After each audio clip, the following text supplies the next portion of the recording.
Поговорим сегодня немножко о фэн-шуе.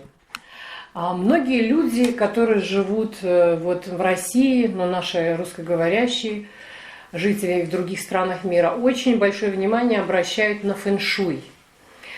Фэн-шуй идет из Китая, насколько я знаю, естественно, Япония там задействована тоже. Но дело в том, что фэн-шуй имеет свое действие в определенных рамках и на нас тоже.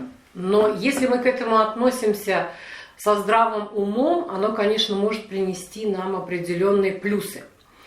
Я затрону сегодня, наверное, хотя бы 3 вещи, которые я на свое усмотрение, со своим опытом могу поделиться и сказать, что во мне это вызывает.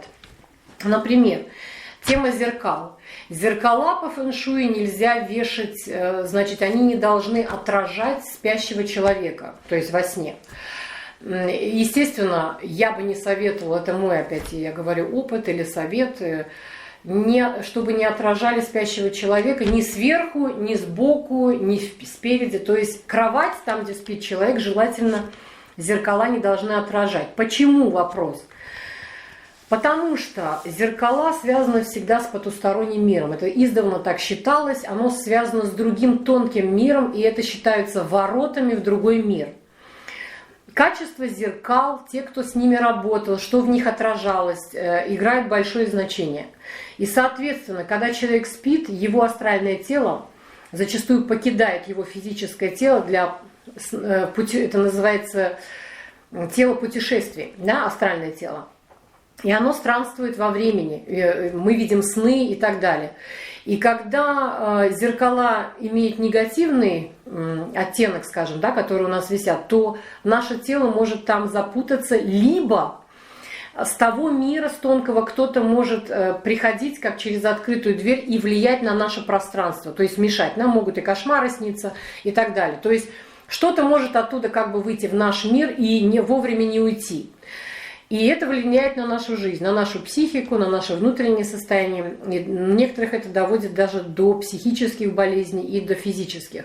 То есть мы этого не можем определить, мы не знаем, откуда происходит проблема, но она есть и зачастую это влияет. Поэтому я советую или рекомендую, скажем так, из своего опыта, не иметь зеркала, которые отражают нас спящих хотя бы. Ну и периодически зеркалами работать после каких-то вечеринок дома, когда много было народу, тем более тех, которые нам не очень близки, которые нам не особо по сердцу, даже родственники бывают такие.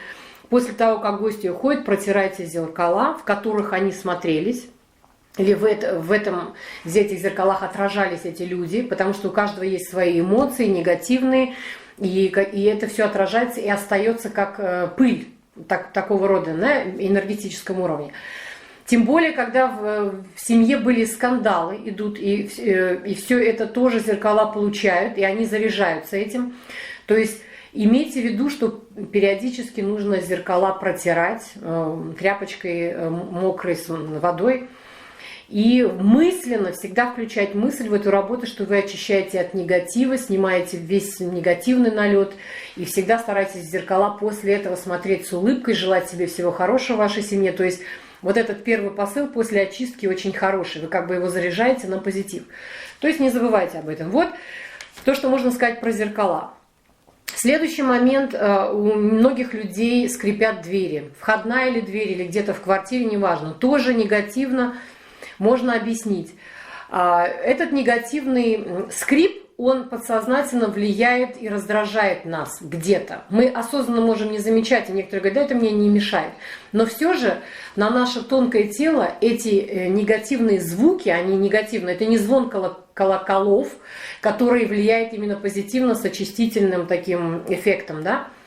А здесь получается негативно, и это скапливается. И постоянно вот этот скрип, он и говорит о том, что идет раздражение, идет негатив, и это к бедности, потому что раньше у бедных людей, возможно, было вот такое, и оно как бы, потому что у них не было лишних средств для того, чтобы смазывать или что-то менять, и это сродни тому, что мы свою негативную, скажем, вот этой негативной энергетикой свой дом наполняем. То есть идет раздражение, это раздражение выходит вовне, это находится в нашем пространстве, это все цепляется одно за другое, приводит тоже к негативным каким-то мелким хотя бы, но результатам. То есть поэтому те люди, у кого скрипят двери, пожалуйста, смазывайте их вовремя, чтобы все было, ну, скажем, в этом плане, ну, хорошо и позитивно, чтобы нам ничто не раздражало. Также, в принципе, советую уже заодно убрать предметы из дома, которые вас раздражают и не нравятся. Может, кто-то ощутимый на моду, ему уже не нравится даже этот ковер, хотя он и дорогой, подарите его кому-то.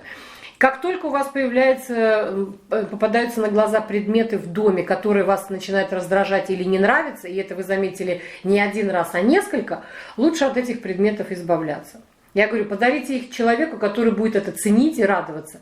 И это тоже как будто вещь живет, вы ее отдали в хорошие руки. Поэтому есть вот такая поговорка, отдай в хорошие руки, потому что наше сердце спокойно, что кто-то этим пользуется с удовольствием, и это большой тоже плюс. И для того человека, который использует это, и ему это нужно, и вам от того, что вы избавились от ненужного.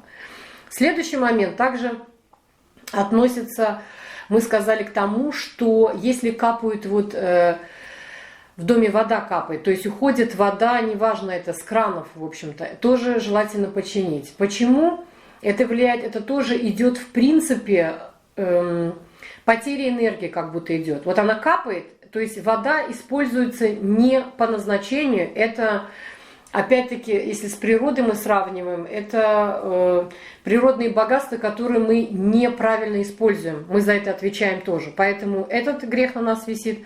И второе то, что все равно эта потеря ненужная, да, она влияет на атмосферу в том, что у нас тоже будут потери. То есть все, что происходит вокруг нас, оно на нас влияет.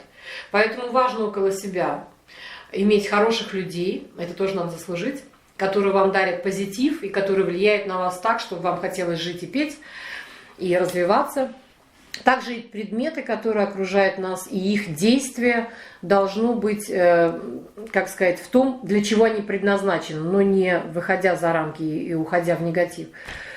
Ну, поэтому по этому поводу в фэн-шуй есть что-то хорошее, чем можно пользоваться, и есть то, что не особо уже влияет на нас. Но эти моменты, может быть, мы просмотрим в следующий раз.